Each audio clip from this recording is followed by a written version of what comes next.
Welcome to another episode of Destructive News.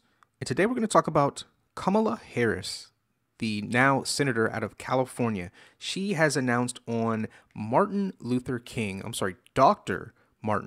King Jr., on his holiday. She planned this all along because she is all about identity politics. She announced that she's running for president in the year 2020 to challenge the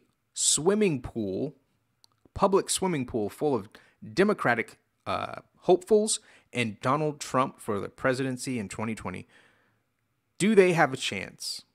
I mean, you can look at the climate of the country right now, and you can probably determine that Trump is probably going to win again. Most presidents win their second term. It's just math. There's no way around that fact. They believe they have some sort of edge. I don't see it. I don't see their base expanding. I see actually them disenfranchising a lot of moderate Democrats, a lot of serious Democrats that don't spend a majority of their day on Twitter, don't spend a majority of their day on Facebook, don't fight people on social media about political views. They're just the normal everyday people that believe socially in liberalism and may even be fiscal conservatives. I'm talking about normal Democrats. And I know that is a crazy thing to say because you look on TV and you just see screaming feminists, just screaming women, upset women, like the woman that was on our page today, just talking trash, talking about how she's sharing our page with black groups and they're, just to kind of threaten us, but she's an idiot. She can't argue any points. So it's just like, okay, sure, whatever, go away.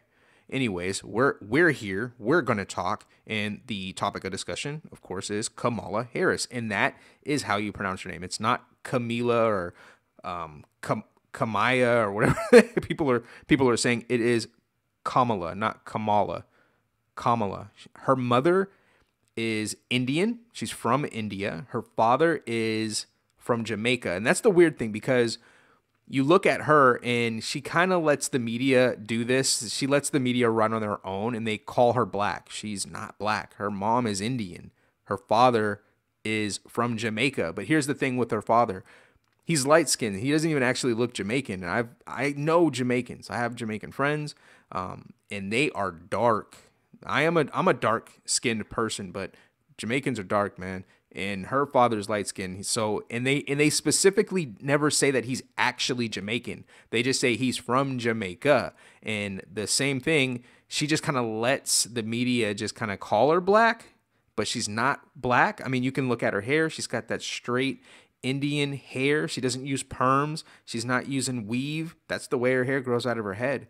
She's not black. So she really, really plays into this identity politics thing, like a lot of the Democrats do. But she is a hyper leftist out of California. She is an elitist. She's wealthy. She's from that Bay Area. She was born in Oakland. She was the district attorney in San Francisco, one of the most ridiculous cities in the country. Extremely high number of homeless people. They treat those homeless people very poorly. They gentrify communities there. They kick people out of communities. The price of housing is the highest that you'll see in this country. I promise you. I know many people from San Francisco that are either have escaped San Francisco and moved to Texas or are doing everything they can to get out of San Francisco in the state of California to get to Texas or Colorado. Oklahoma is another popular spot. So there are a lot of Californians are just getting out of that disastrous state. It is in trouble. And you have all of these popular politicians from these states thinking that they would make a good option to run our country. Run our country where? Into the ground like California with your ridiculous social policies, your havens for illegal immigrants, your boiling pots of cartel crime, illegal immigrant crime. That's what you want to spread throughout the United States. What is this about? I don't want to get too far into the agendas, but I mean, that's kind of how it always goes with these videos.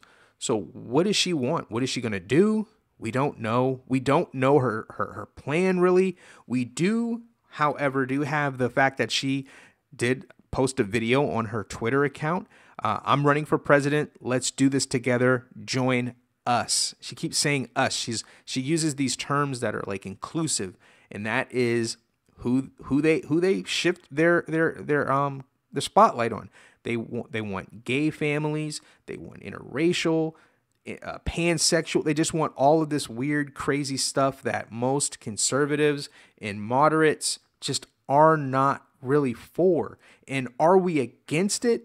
No, we're not against it. But we don't want it thrown into our faces as if this is the norm and the normal people are the weirdos. That's just not what we're about. So let's take a listen to her announcement video, and we'll talk about it after it's done. Truth, justice, decency, equality, freedom, democracy. These aren't just words. They're the values we as Americans cherish, and they're all on the line now. The future of our country depends on you and millions of others lifting our voices to fight for our American values. That's why I'm running for President of the United States. I'm running to lift those voices, to bring our voices together. So please join me in Oakland on Sunday, January 27th, and go to kamalaharris.org to join our campaign. Let's do this together. Let's claim our future for ourselves, for our children, and for our country. I'll see you in Oakland.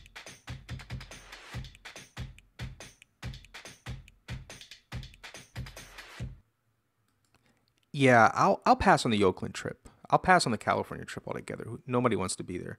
Anyways, her video and her campaign seems to kick off with a really low energy video with some kind of corny, cheesy video that probably is stock in like Windows Movie Maker or something like that. I don't like it. You know, I think I expected better from her. She seems to be like this premier politician on the left, and she kind of came with this really weak video that a kid could have made in a lot of flashing colors that could probably trigger someone to have like some kind of seizure or something if you deal with those issues. So I do caution you, if you're going to watch that video, to just be careful. But she is one of the many rainbow coalition of people that are going to be running against Donald Trump in 2020. Tons of women. They're all about inclusion. They're all about the barrier. Oh, I'm the first this. I'm the first left-handed lesbian that goes to church on Sunday to run for this. But that's their big thing. They don't actually champion success. They actually just champion, it's the participation trophy effect. They champion the try. Oh, she tried. She was the first person of color. And notice that they're going to use these terms with her. They're going to use person of color. They're going to use non-white, or they're going to first woman. They're going to play on identity politics. This is what they are going to do. I suspect that they're going to go right for it. Right out of the gate, there's going to be something really cheesy, really corny, similar to like Hillary Clinton when she did I keep hot sauce in my purse thing. I think that's what they're going to really go after, because they want to bring back the African American vote to Democrats that they lost after Obama left. Trump actually, the voter records show that a lot of African Americans voted for Trump, and a lot more grassroots African Americans or blacks decided not to vote at all because they didn't like either candidate. There's those groups that are protesting just elections and voting, period. They're staying out until they can come with an agenda. So what I challenge people to do, if you are a Democrat and you're planning on looking into this candidate as a possible vote selection, I would challenge her on the identity politics thing. I think that's where she's going to be really weak at, because they don't have a plan. What they do is they take pictures and make promo videos standing with people of color. I hate that term. Standing with people of color and kind of showing the contrast that, oh, she's darker skinned just like this black family, or she's darker skinned just like this Indian lady. So she's one of you. You're one of us. That's what they're going to go for. She is a top dog. She hangs and bumps shoulders with the top people, all of the top leftists, the big donors. She's claiming that she raised in 24 hours on her website $1.5 million. They really promote this grassroots thing. It's all about the grassroots. You're not grassroots. You are a part of the machine. You're major. You're going to have major donors. Don't let her fool you on that. If that's something that you're into, it's a scam. She just has a grassroots kind of thing going alongside the machine, but she's the machine. She was a lawyer, of course, so she's actually, I would say, intelligent. I would say that, is she qualified to be in government? Absolutely. I think she is qualified to be in government. She's not a bumbling idiot like AOC, just saying random things to get attention because her brain doesn't get her the attention. She's definitely, she's serious. She's real. She's media trained. She's just intelligent. She knows how to do this. She's no stranger to this. She's not new to this. She knows the ropes. She knows how this thing goes. But she is a hyper leftist. She's all about LGBT. She's all about these pronouns, same no sex bathrooms, gender identity. She's down with that cause. She's down with getting rid of ICE. She's down with it. She's against Trump. She's not in my opinion, she's not one of those screaming leftists yet, but I think if their polling data finds that that's what's wanted, they're not going to be above going that route. So don't be shocked if you see that from her.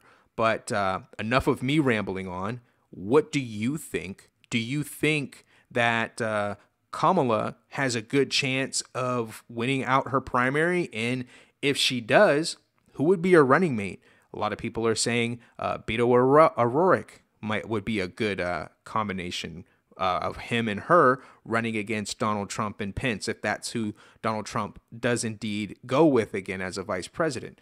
What do you think? Do you think they stand a chance? Do you think they'll get wiped out in the primary and there'll be someone else that's going to face off with Donald Trump and Mike Pence? Or do you think she's going to be the first person of color, female, in the White House 2020? Let us know in the comment section. Like our video, share it, say hi to the trolls, and thank you for watching.